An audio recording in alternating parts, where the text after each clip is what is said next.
We live in a society. A society which places different social expectations on men and women.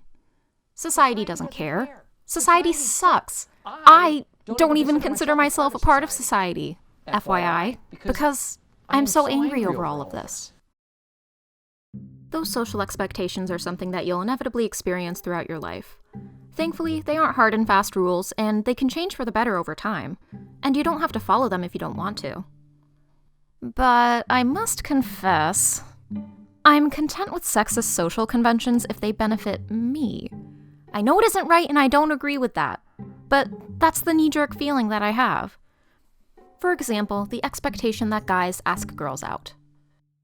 I feel terrible for shy guys. I'm shy around new people, and I don't want to be rejected. So it's convenient for me that the onus is on men to approach me. I don't have to put myself out there and risk rejection. It keeps my ego safe and sound, you know? As a result, I do not flirt with anyone. I cannot risk the embarrassment. 5 years ago, I was singing alone in my car at a stoplight until I realized that the person next to me was watching, and I still think about it. I don't need the memory of a poorly executed pickup line randomly waking me in the night for the rest of my life. Did you fall from heaven? Because... No, wait, I mean, it hurt, didn't it? When you fell from heaven? I don't judge anybody who tries to flirt with me because I'm too chicken shit to put myself out there like that. But I do think some of their approaches are awkward or funny enough to recount to the internet. As you know, I used to work in a restaurant. My dad happens to be a regular customer there. On a particularly busy night, my dad was sitting at the end of the bar next to this big group of friends. Every time I went behind the bar to get drinks, the guy sitting next to my dad would try to strike up a conversation with me. Are you from around here? Yeah. What's your name? Confidential. So confidential. When is your shift over? Probably never. I was only behind the bar for a few seconds at a time before I had to run back to the dining room, so I had to be short with him. But every time he tried to talk to me, he sounded more and more nervous. Maybe we could hang out after? Can I get a refill? Yeah, sure. Wow, you have really pretty eyes. His buddies were egging him on to keep trying to talk to me. He started stuttering and tripping over his words. It was really loud in the restaurant, so he had to repeat himself a bunch of times, and we were basically screaming at each other. It was just excruciatingly awkward, probably for him and definitely for me. Not to mention the weirdness of my dad spectating this entire interaction. Later he said he was trying to come up with something funny to say, but he didn't want to embarrass me at work. So I don't appreciate flirting with servers, but I can appreciate a good pickup line.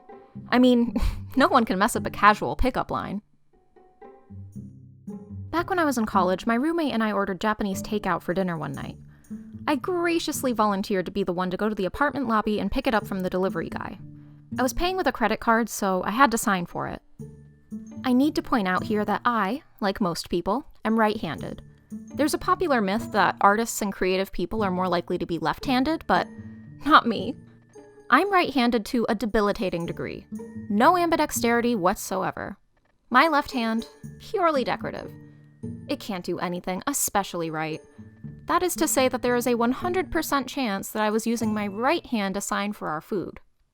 As I'm signing, the delivery guy cleared his throat, leaned closer to me, and said, "Oh, left-handed, I see. Well, I bet you're an artist." I paused. I looked down at my hands. Wait, am I left-handed?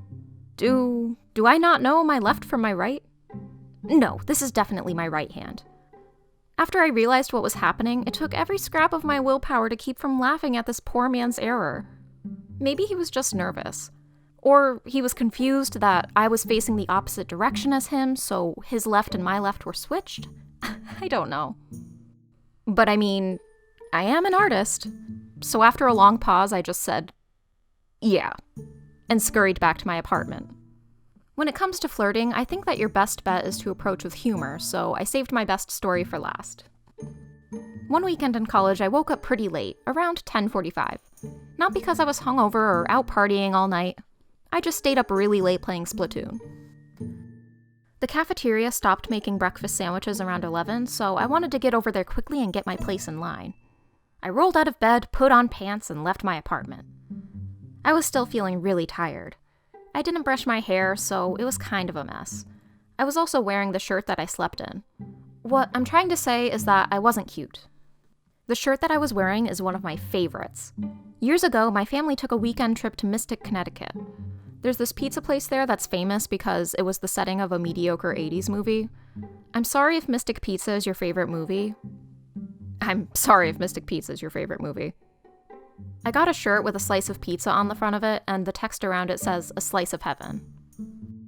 I got to the cafeteria just in time to get my sandwich. Hell yeah. It's typically a long wait, so I'm just standing in line in a groggy haze, not yet fully conscious. I looked to my left and catch the eyes of one of the cafeteria employees all the way on the other side of the room. It kind of looks like he's staring at me. Maybe he's just zoning out? Kind of like how I'm zoning out and staring at him right now. Snap out of it. I started scrolling through my phone. Maybe a minute goes by.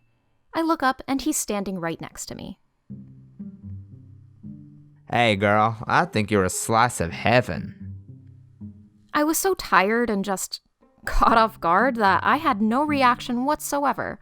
Flat affect, like a serial killer. So he walked away. A few minutes later, my brain fully registered what happened, and I was like, wait, what?